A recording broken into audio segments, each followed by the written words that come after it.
I think the coach has the hardest job. I think, he's right there on the court. He has the players' attention, the media, the decision-making, and I think he's right, the communication, and making sure the coach knows that he's supported. I think that's very, very important. And, being honest with them, and, after the tough losses, just going in there talking to him and, making him feel like, you're not in this alone. And I think a lot of times, just looking and seeing, I think sometimes the communication isn't there, and I think you're not always going to agree, but I think you have to be able to talk it out. I think you got to be able to find a common path.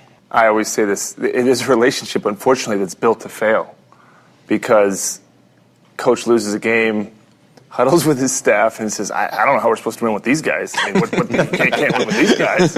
And then you walk in the room and go, what did you say about the players?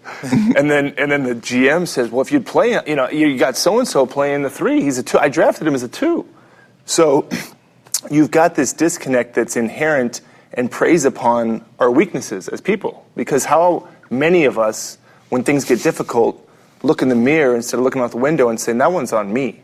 I didn't give the guy the right roster. Or a coach that sits back and says, you know what, I am not playing this guy right. Especially in the heat of adversity, when you feel the media, the public descending upon you, and you already are competitive and already are struggling because you lost. That's when we're at our worst. We lost in Game 7 of the finals. That can really derail things. We could have. First thing Steve says when we got back at Game 7 when we lost to Cleveland, in his coach's office was, I could have done some things differently.